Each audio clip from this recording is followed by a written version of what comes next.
Welcome back to the channel, everybody. I am Mick Alphanine. We're going to start here with a whole lot of XRP news. Sometimes I do stuff like that, and I have a laugh at trying to ponder what people out there are thinking, right? Like, what's wrong with Alphanine? Nothing. I just like to have fun. Anyway, this is on U.Today. U.Today. This article is titled, RippleNet is actively utilized by Curaçao's top bank, Vechain. Now, I want to clarify the wording that they use. It says actively utilized. It doesn't say utilized to its maximum capacity. It doesn't say they're using the liquidity hub. It doesn't say how much money is flowing across. Okay, it just says actively utilized. It doesn't denote to what degree they are utilizing it. Okay, just that it's active. Just for the people that's going to say, well, the price of XRP hasn't gone up. Keep all those things that I just said in mind. Okay, now let's scroll down here and let's find out what all of this is about. Then we're going to get to some SEC news.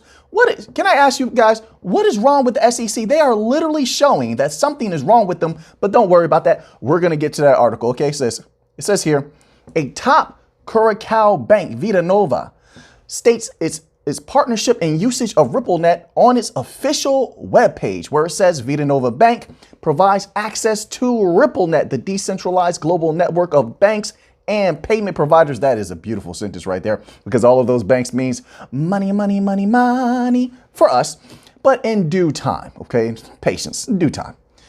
It says, with this technology, you can message, clear, and settle financial transactions in real time. Of course. That's what we crypto Bankcoin holders provide.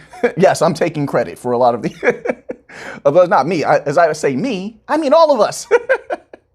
Additionally, Vechain, financial service provider located in Curaçao, an island in the Caribbean Sea, in a country within the Kingdom of the Netherlands, also utilizes SWIFT alongside Ripple for international payments. This is a good thing.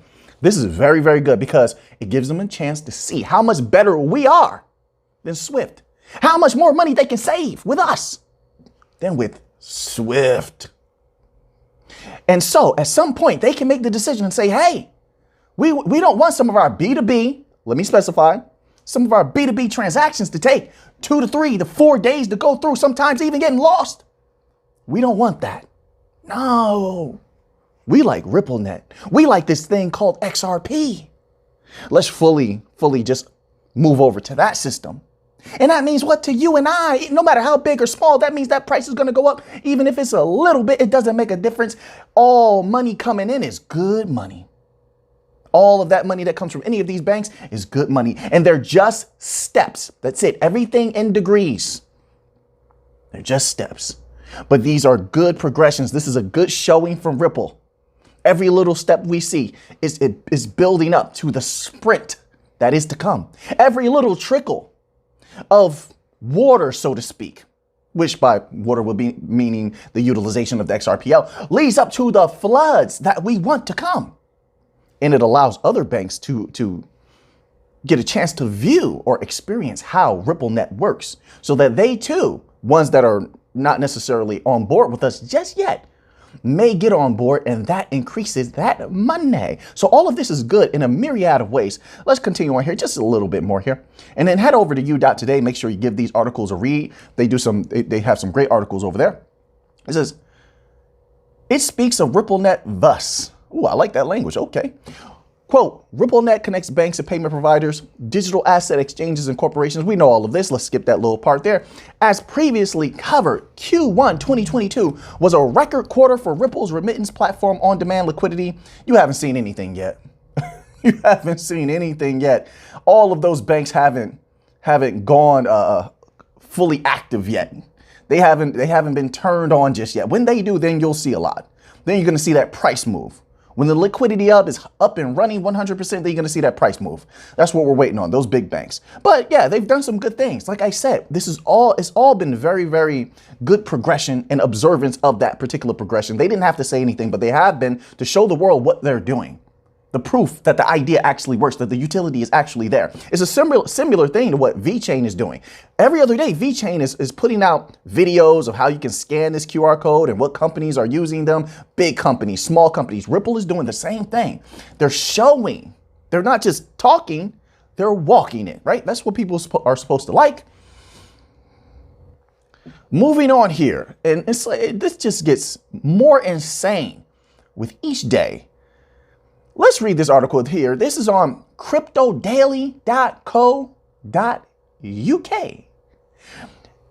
And the title goes as such. It says, the SEC trivializes digital assets in anti-crypto investment videos. This is outrageous. What? Mr. Gensler, I'm going to relish defeating you.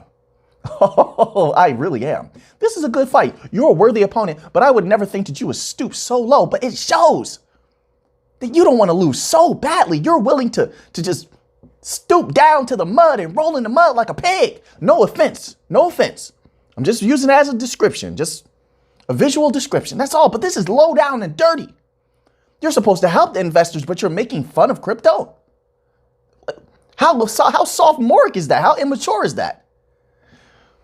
Let's scroll down here. If you think that I'm exaggerating, I am absolutely not.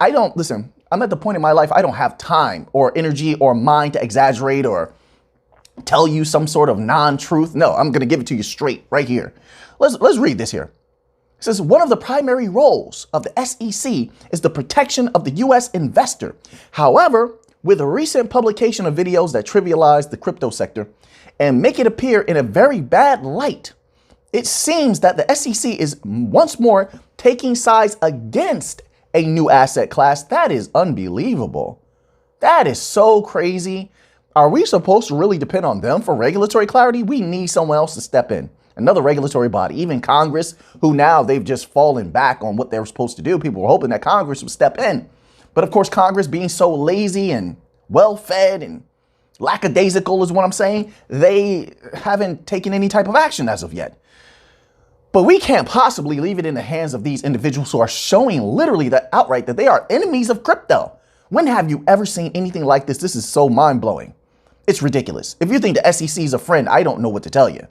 But let's continue on with this this little bit, and then head over to cryptodaily.co.uk. You can't miss this. Is right on that front page, okay?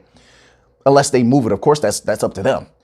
It says, making fun of gullible retail investors. Wow, bully tactics. See how this shows you their mentality. Making fun of gullible retail investors wouldn't appear to be a very sensible path for the SEC to tread. Sensible. There's no sign of logic or sensibility within the SEC at this particular time. I've been saying that for months. Didn't I say that, guys? Look at this. This is who is in your government. This is outrageous. Where did they go to school? Who did they learn from? Putting out warnings can be interpreted as the SEC doing its job. They're trying to get this technicality, these semantics. SEC doing its job, but going to so much trouble to try and disparage and denigrate the crypto sector conveys the impression that the SEC just does not want any retail investors to be there at all. That is a powerful sentence. The shakeout is real. The FUD is real. Man, this is unbelievable. And this is one of the reasons why the rest of the world is taking off, while certain other parts of the world are not. Look at their monetary policy. Look at it. There's so much foolishness across the board going on right now. I'll be very careful with what I say, but you can see it. Their monetary policy is absolutely horrible. They're doing these rate hikes, right? Just as an example. And so, I mean, you could look at the stability, the possible slowing down of inflation in two different ways. You can look at it as the rate hikes actually have an effect, but you can also look at it as the fact that the people have stopped spending as much money on certain things, right? So therefore, the lack of liquidity in the market at certain times, and it definitely is that. Look at the dollar and how weak the dollar has been compared to the euro. The euro has fallen, has come down. Look at how much the ruble has gone up. Like, you have to factor all of these things take all of these things into account. It's not as simple as just looking at like people are spending money, and you got to watch what sources you're going by. But then, so my point is, so even if you look at it in both of those ways, right? The Fed then takes that to say, you know what, we're going to continue. I read an article the other day that said this. They're going to continue with the same monetary policy that they've always had. What? The monetary policy that they've had, I couldn't even believe that they said that. The monetary policy that they had is what has led the world in the United States, more specifically, into this trouble that they're in right now, to a large degree. Don't get me wrong, certain worldly things happen, but the mind state of governmental entities like the Fed, like the SEC, it is so lacking. It's unbelievable. Let's read just a little bit more. This is just mind-blowing. It's disgusting. The banks caused the financial, where did we leave off here? Okay, it says, nevertheless, investing isn't an activity that should be trivialized in any way. And the SEC should know better. Who's going to hold them accountable, though? Who? Exactly. Rubbing their purported gullibility in the face of the average investor, which is bully tactics. I hate bullies. I really, really do. I'll leave that at that. Purported gullibility in the face of the average investor probably isn't the best way of getting them to act with more responsibility. No, it's a way to cultivate for yourself more disdain against you, from people that probably didn't have a problem with you in the beginning. And it rather sends the idea that the public needs to be corralled into certain investments.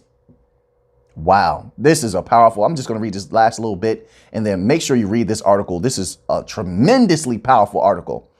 Certain investments corralled into certain investments that the SEC thinks are best for them. Totalitarian at its best. Unbelievable. This is a great article. Once more, cryptodaily.co.uk. Go check them out. This is an article titled SEC Trivializes Digital Assets and Anti-Crypto Investment Videos. It's so good I had to say it like 3 times. So you go over here and read this article. It's written by Lori Dunn. This person deserves its credit. This is a good article. I'm not thoroughly impressed by articles all the time, but this one, very impressive. And there's much more for you to read here. So, head over there and check it out. Now, let's continue on here. We have HBAR, Hedera, continuing to do big things. Here's a tweet from the HBAR Foundation. 1-11 already has 2.2 million plus users within 18 months. Man, Hedera, HBAR, has been making major moves. Didn't we just talk about them the other day with a new partner that has plus 300 partners they're bringing to the table? Plus 300. Now they're working with a company, 1-11, that has 2.2 million plus users that will be building on Hedera. They have kept their word. They really have. They said at the beginning of this year, listen, we're going to do more advertising and we're going to push harder than we ever did before. And they've been doing it. They have been keeping their word. I respect that. I respect individuals and entities who keep their word. In business, that's important. Says, within 18 months of its launch and is building 4 new hashtag P2E games on the Hedera network, leveraging the combination of speed, security, and efficiency only made possible by Hashgraph, which don't you ever forget, Hashgraph is so delicious to these companies because it is highly superior to blockchain. Highly superior to blockchain. Read their white papers. Oh, the white papers will blow your mind. So then let's click on this little article here and let's actually give it a little bit of a read. We head over to the hbarfoundation.org and it's titled 1-11 receives support from the HBAR Foundation to build on Hedera. 1-11 is a blockchain gaming ecosystem that features play-to-earn gaming across multiple games and apps. The platform is a blockchain-based gaming platform with NFT creation and trading capabilities. It features multiple types of games, each directed towards a specific gamer persona. For example, fantasy sports application for sports fans, mobile gaming app for casual gamers, gamified learning app for intellectuals, and metaverse RPG games for hardcore gamers. What that means to me is they're trying to get money from everybody, and I love it. Get money from the top and money from the bottom. Haven't I always said that? Long plays, quick money plays, you make the money, as long as it's legal, of course, and you're making it in a good way. You make money at the bottom and the top. This is what Hedera is doing. They're making sure they're not leaving anybody out. Everybody can play their P2E games. And that means a lot of money will be coming in. There's a lot of money in that video game sphere, if you will. And I think that a lot of people will be doing these playing these pay to earn games in the future. Who doesn't want to earn some money? Right? You broke off a little bit of money for playing a game while the company makes a hell of a lot of money by rendering to you the game. I think this will be major in the future, and there could be a lot of money flowing across HBAR because of this. So this is very, very good. Then also, I don't know where I put it, but they begin advertising at, was it Hedera? I believe it was Hedera, at Austin Airport. They're going to have an advertisement running that explains Hedera to everyone who goes through the airport. And that is great advertising.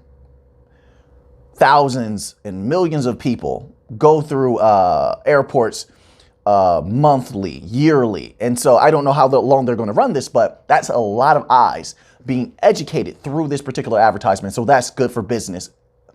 I mean, I don't really have to tell you that. And it's going to bring more people there to Hedera, wanting to use HBAR, wanting to build on HBAR, just questioning what is it.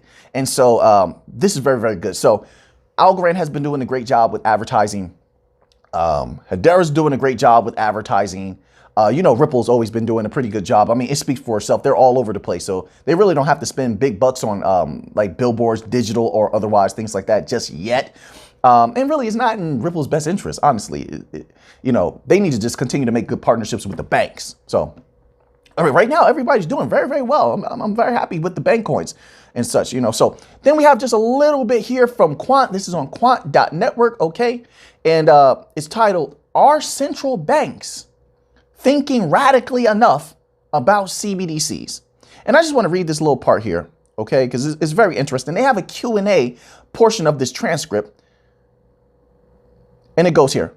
This is the questioner, Dominic Hobson, and it says, now, what is your view on the survivability of stablecoins as we look forward to a world in which CBDCs are issued in major economies? Now, I've been saying this for a long time that stablecoins, and I was saying this based on what the Bank of International Settlement said in their PDFs and the IMF, that stablecoins can be conscripted by banks, that they were looking into ways to take them over. Right? Because stablecoins, according to one Bank of International Settlements PDF, stablecoins are just a light version of a retail CBDC.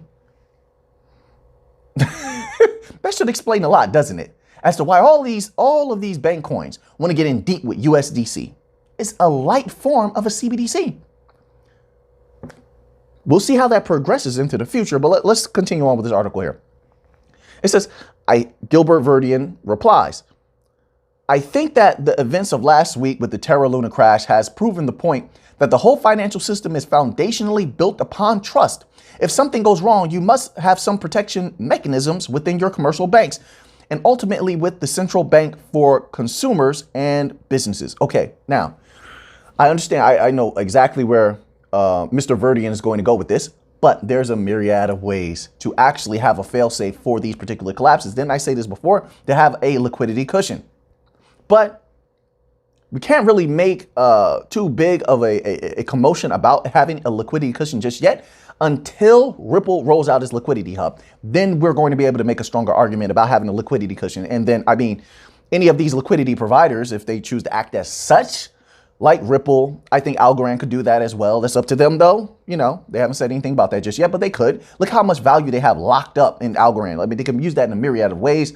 Also, XLM can be used as liquidity. You know about their liquidity pools with automated market makers. You can build on that. You can use that in any way that you want. Remember, this is decentralized stuff. It's just a matter of having somebody that knows how to build.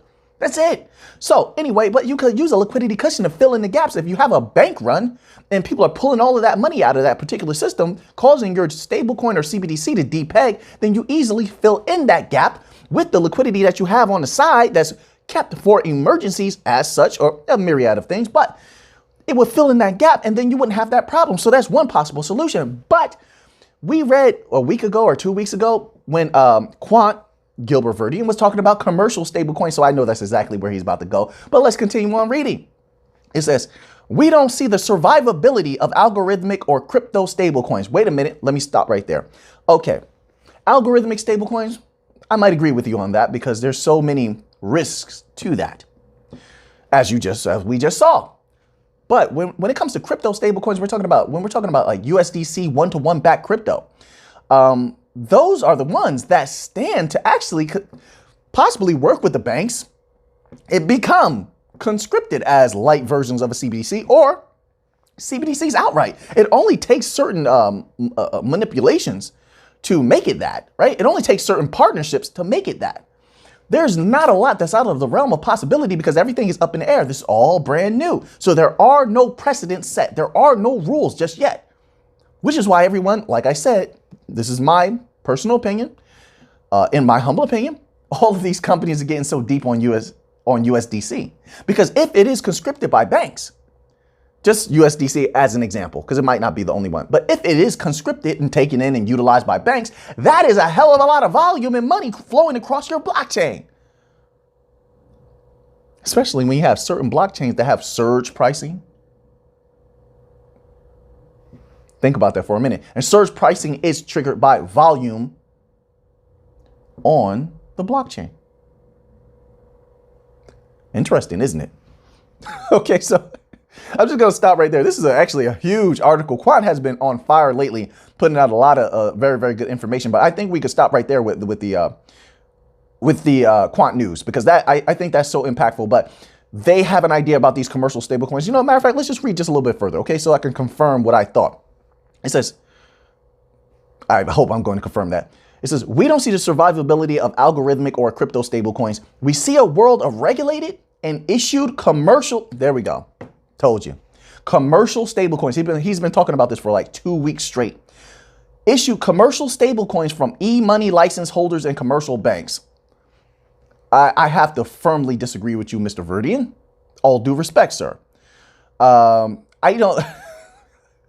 E-money license holders and commercial banks who have been ruining everything for the longest time. You can't possibly think that they are going to be the ones who take this technology and push it to the forefront and actually utilize it where it's not problematic. Now, even if they have commercial stablecoins, right?